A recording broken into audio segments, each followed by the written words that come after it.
You shuffle into your kitchen, still in your pajamas, and instead of feeling stressed about the mess from last night, you feel calm, peaceful, in control. What if I told you that this feeling isn't just a dream? That you can create this sense of serenity in just minutes each morning, without exhausting yourself or spending hours cleaning? I'm about to share something that changed my entire relationship with my home after I turned 65. 5 simple habits that take less time than brewing your morning coffee, but have the power to transform not just your space, but your entire day. You see, I used to wake up feeling defeated before I even got out of bed. The dishes from dinner were still in the sink, yesterday's mail was scattered across the counter, and that pile of clothes on the bedroom chair seemed to mock me every morning. I'd tell myself I'd deal with it all later, but later never seemed to come. Then one particularly overwhelming Tuesday morning, as I stood in my kitchen feeling like a stranger in my own home, something clicked. I realized I had been approaching my mornings all wrong. I was trying to fight the chaos instead of preventing it. I was reacting instead of creating. A different way forward. Friends, I've lived in the same house for over 30 years. I've raised children here, welcomed grandchildren, said goodbye to dear friends, and weathered more storms than I care to count. I've seen this house messy, I've seen it spotless, and I've learned something profound. Peace doesn't come from perfection. It comes from intention. After decades of rushing through mornings, fighting clutter, and feeling overwhelmed by my own space, I discovered that the secret isn't doing more. It's doing less, but doing it with purpose. You know what's interesting? We spend so much time learning how to care for others, our spouses, our children, our parents, our friends.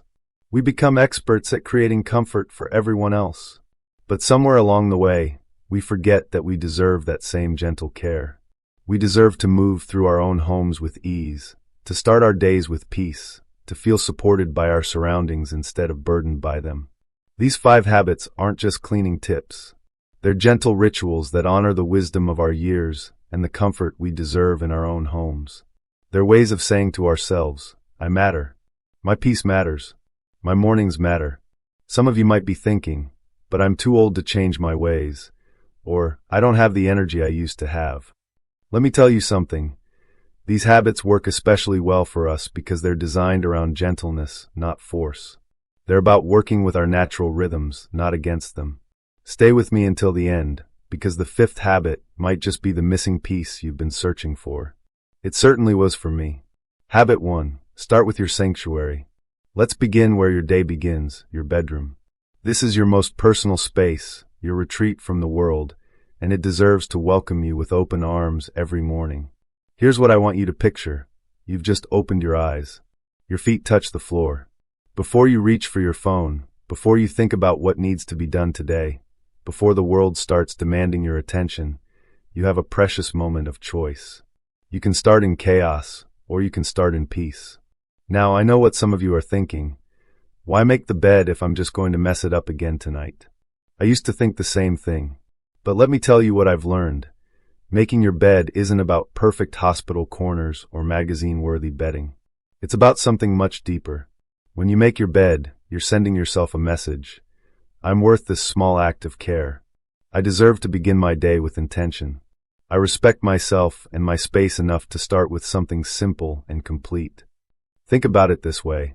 How many times in life do we start something and not finish it? How many projects remain half done? How many good intentions get abandoned? Making your bed is different.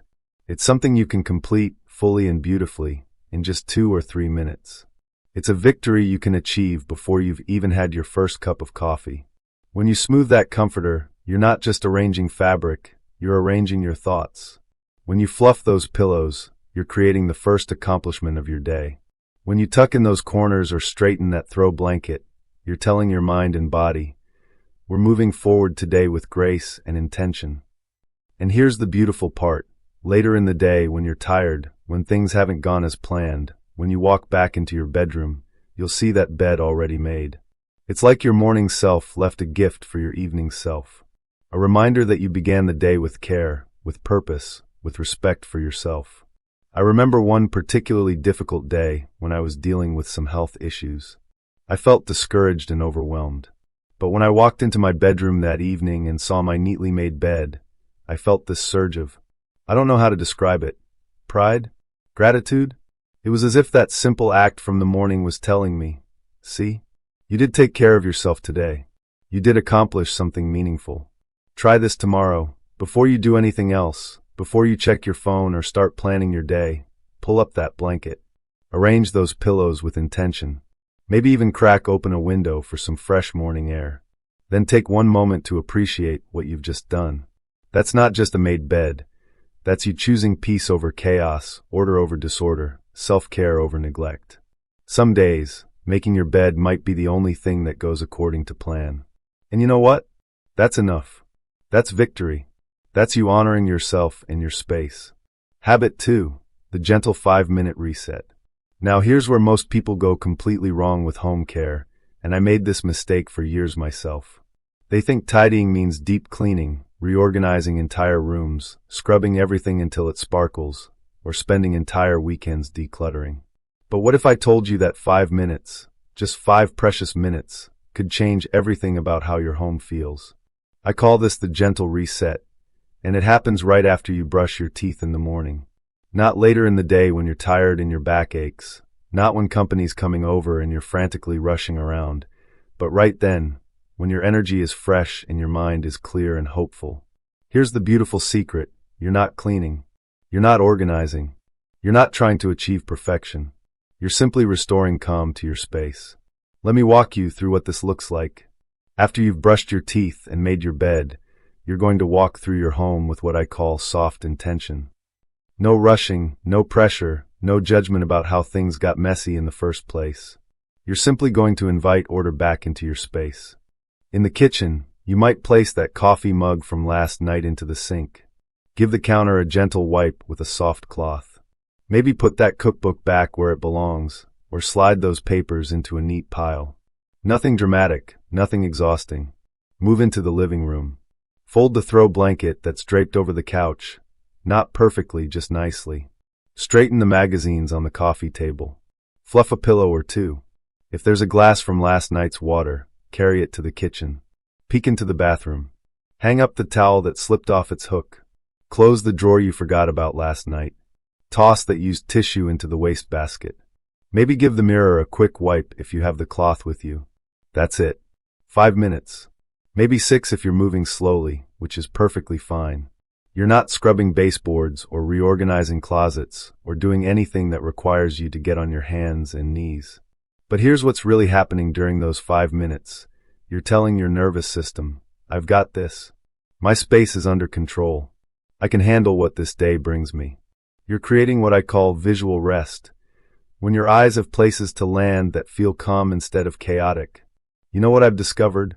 When you do this gentle reset every morning, you never quite reach that point where your home feels overwhelming. You stay ahead of the mess without ever having to wage war against it. You maintain instead of rescue. You prevent instead of fix. And here's something wonderful that happens. You begin to move through your home not like someone cleaning up after a disaster, but like someone tending to a space they truly love. Because you do love your home, don't you?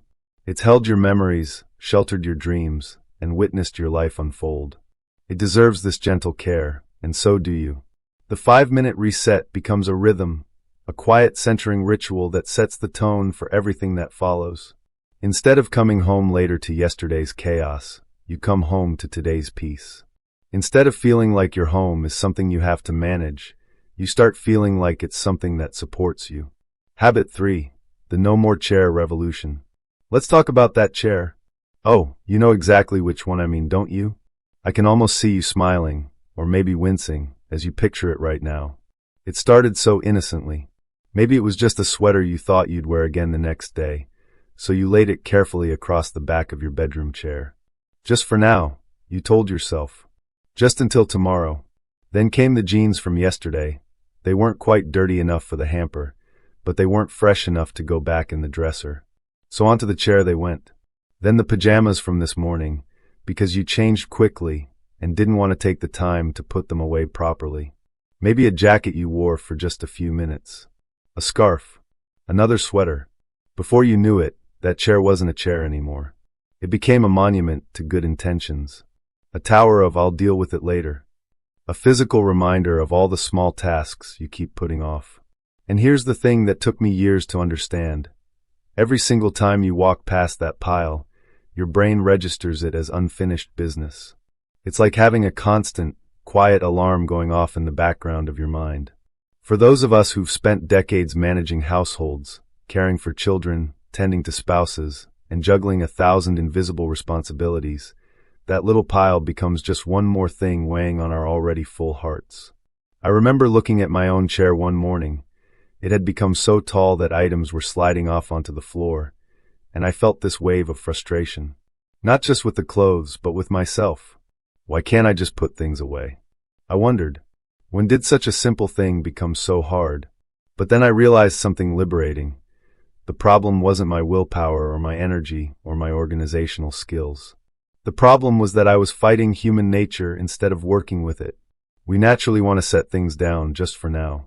The trick is making just for now work for us instead of against us. So here's the beautifully simple solution that changed everything. Whatever you put on in the morning, immediately put away what you just took off. Not after breakfast, not after you check your email, not tonight when you're getting ready for bed. Right now, in this moment, while you're still thinking about it. If it's dirty, it goes directly into the hamper. If it's clean and you'll wear it again soon, it goes back where it belongs, hung up, folded, or placed in its designated spot. If you're unsure whether it's clean or dirty, here's a rule that serves you well. When in doubt, wash it. It's better to wash something unnecessarily than to wear something that's not quite fresh. This tiny habit, taking maybe 10 seconds of your time, eliminates hours of background stress. Because every item put away immediately is one less decision cluttering your mind, one less nagging thought following you through your day, one more confirmation that your space is truly under your control. Now, if you've been living with the chair for months or even years, don't despair. Start fresh tomorrow. Deal with the pile once. Sort it, wash what needs washing, put away what belongs elsewhere, and then begin the new habit. You're not trying to be perfect. You're just trying to be intentional. And here's what I've discovered. Once this habit becomes automatic, your bedroom never quite slips into that cluttered state that used to overwhelm you. You won't need to set aside entire weekends to finally organize the bedroom, because it never gets that disorganized to begin with. You've learned to stay ahead of the chaos, gently and consistently, one piece of clothing at a time. Your bedroom becomes what it was always meant to be, a sanctuary, not a storage unit. A place of rest, not a reminder of unfinished tasks. Habit 4. Everything deserves a home. Here's something I learned after years of searching for my reading glasses in 3 different rooms, hunting for my keys when I was already running late, and asking my dear wife, "Have you seen my?" More times than I care to admit. The kindest thing you can do for your aging mind is to reduce the number of small decisions you have to make every single day. Think about it. How much mental energy do we spend on these tiny searches? Where did I put my glasses? Did I leave them by the kitchen sink? Or was it on the bathroom counter? Maybe they're in the living room by my chair. Each of these questions might seem harmless on its own, but added up throughout the day, they become a low-level source of stress that hums constantly in the background of our lives. Now, I'm not talking about major forgetfulness or anything concerning. I'm talking about the normal wear and tear of daily life, the way our minds naturally prioritize the big things and sometimes let the small details slip. It's perfectly human, and it happens to all of us. But here's what I've discovered. We can work with our human nature instead of fighting against it. The secret is creating what I call permanent addresses for everything we use regularly. Every item in your home should have a specific, consistent place. Not just a drawer where things get tossed together, not just a general area where they might end up, but an intentional home that never, ever changes. Let me give you some examples that have transformed my daily life. My keys live on a small wooden hook right by the front door, always. My reading glasses rest in a beautiful ceramic dish beside my favorite reading chair, always. My daily medications sit in a wicker basket on the kitchen counter next to the coffee maker, always. The TV remote has a specific spot on the side table, always. But here's the crucial part. It's not enough to just assign these homes. You have to honor them. Every single time you use your keys, they go back to that hook. Every time you finish reading, those glasses go back to that dish. No exceptions, no just this once I'll set them here. No, I'll put them away later. This might sound rigid, but it's actually incredibly freeing. When you always return things to their designated homes, two beautiful things happen. First, your home begins to function like a well-oiled machine. You move through it without friction, without those frustrating moments of circling around looking for something you need. No more being late because you can't find your keys. No more squinting at the prescription bottle because you can't locate your glasses. No more missing important calls because the phone is buried under yesterday's mail. Second, and perhaps more importantly, you build a deep sense of trust with yourself. You prove to yourself that your environment can support you, that your home doesn't have to be a source of daily frustration, but can instead be a place of ease and efficiency. Now here's the morning component of this habit. After you finish your gentle 5-minute reset, take just one more minute for what I call a peace check. Walk slowly through your home, not rushing, not critiquing, just observing with gentle awareness. Are your keys hanging on their hook? Are your glasses in their dish? Is yesterday's mail in its designated basket, or is it scattered across the kitchen counter? Is the TV remote in its spot, or did it migrate to the couch cushions? You're not judging yourself if things aren't where they belong. You're not creating a mental list of failures or shortcomings. You're simply, gently inviting everything back to its proper place, like a loving parent calling children home as the sun sets. This morning peace check serves two purposes. It ensures that you start each day with your support systems in place, and it reinforces the habit of returning things to their homes. The more you practice this gentle awareness, the more automatic it becomes. I can't tell you how much mental space this has freed up in my life. Instead of using my brain power to remember where I put things, I can use it for conversations with my grandchildren, for enjoying a good book, for planning something special with my wife.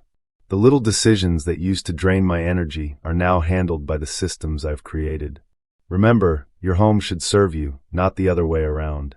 And by giving everything a permanent address and honoring those addresses, you make that beautiful relationship possible. Habit 5. Invite the world back in. Here's a habit that has absolutely nothing to do with cleaning or organizing, but everything to do with truly living. And yet, it might be the most transformative of all. Open a window, even if it's just for a minute or two. Now, I know that sounds almost too simple to be meaningful, but please bear with me on this one. There's something profound happening here that goes far deeper than just letting in fresh air. Many of us, especially as we spend more time at home in our later years, begin to unconsciously seal ourselves off from the world. We stay inside for warmth during the colder months, for coolness during the summer heat, for comfort when our energy is low, for safety when the world feels uncertain. These are all perfectly reasonable responses to the realities of aging. But sometimes, without even realizing it, we end up blocking out the very things that remind us we're part of something larger, something ongoing, something beautiful. I learned this lesson on a particularly gray morning last winter. I'd been feeling a bit isolated, a bit disconnected from the rhythms of life beyond my walls. Almost without thinking, I walked to my bedroom window and opened it wide. The cold air rushed in, sharp and clean, and suddenly I could hear the world waking up around me. There was Mrs. Johnson next door, talking softly to her little dog as they took their morning walk. I could hear the distant hum of traffic as people headed to work, the cheerful chatter of birds in the old oak tree, even the gentle whoosh of wind through the bare branches. For just that moment, I wasn't alone in my house. I was part of a community, part of the great daily awakening that happens all around us. When you open that window, you're not just letting in air. You're inviting in connection. You're reminding your senses, and your soul, that life is still happening out there. You hear the morning birds singing their ancient songs. You smell hints of someone's coffee brewing down the street, or the earth awakening after last night's rain, or the clean scent of morning dew. You feel the temperature of the new day on your skin. Is it crisp and energizing? Soft and mild?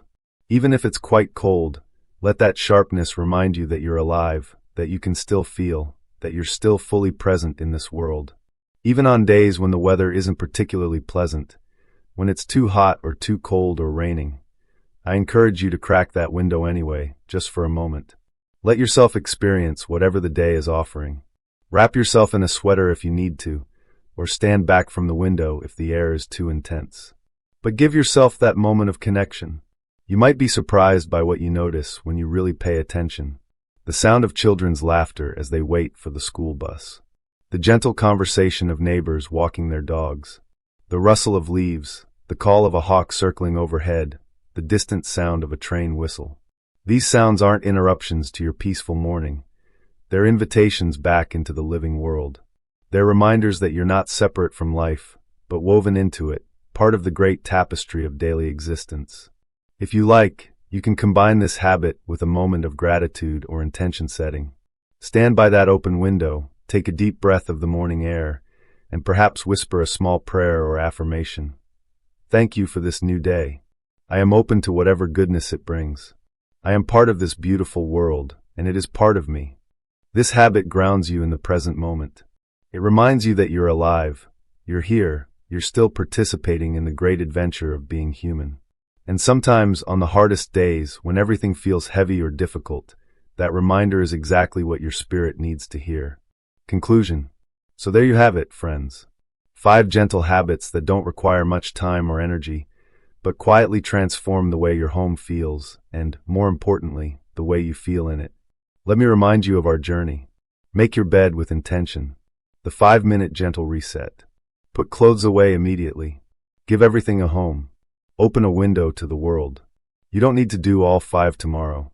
Start with the one that spoke to your heart. Maybe it's the one that felt like it was written just for you. Remember, you don't need a perfect system or a spotless house. What you need is a little more grace, a little more softness, a little more of yourself in your own mornings. These habits aren't just ways to organize your space, they're pathways back to yourself. Which habit will you try first? Share it in the comments below. And if you know someone who might need this gentle reminder, please share this video with them. Sometimes the smallest changes open the biggest doors. From my heart to yours, may your mornings be softer, your home feel lighter, and your spirit rest in peace. Until next time, take good, gentle care of yourself. You deserve nothing less.